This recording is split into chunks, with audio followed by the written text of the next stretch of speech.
श्रीमन्नारायण नारायण हरि हरि ओम। श्रीमन्नारायण नारायण हरि हरि ओम।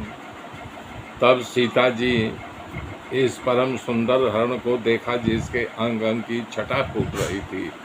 शरीर सोने का था, उसके चमड़े में सब माणिक्यादि मनोहर लग रहा था।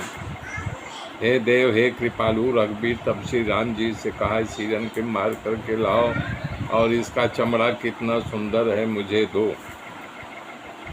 तब प्रभु मारिस का जो कपट मृग बना था, उन्होंने तो पहचान लिया कि ये कपट मृग है, लेकिन देवताओं को काम करने के लिए वो हर्ष होकर के उठे कि मैं मार के लाता हूँ। हिरण को देख करके कमर में फेटा बांधे, कमर में तुणीर बांधा, धनुष लेकर के उस पर दिव्य बात चढ़ा करके दौड़े। उनको देख करके हिरण कुचाले मार करके भगा। जहाँ वन में राक्षस घूमते रहते हैं, तब प्रभु श्री राम जी ने लक्ष्मण से कहा कि लक्ष्मण, अपनी बुद्धि विवेक के द्वारा अपने बल और समय का विचार करके तुम सीता की रक्षा करना। बोले ठीक है भैया। तब वो मृग के पीछे दौड़े। श्री राम जी धनुष पत्ती चढ़ा करके जब उसके पीछे दौड़े तो मृग कुचाल भाग करके भागने लगा। वेद जिनके विषय में नेत नेत कह के कहते हैं, पुकारते हैं, जिनके ध्यान को पा नहीं सकते, वो मन वाणी से पढ़े श्री राम जी के माया से बने मृग के पीछे दौड़ रहे हैं।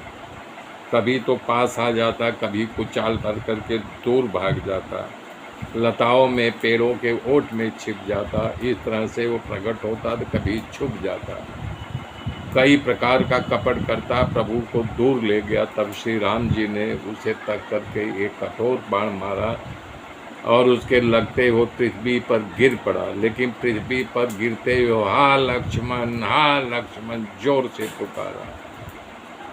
जोर से तो हा लक्ष्मण पुकारा, लेकिन फिर हा राम कहने लगा, अपने प्राण त्याग दिए।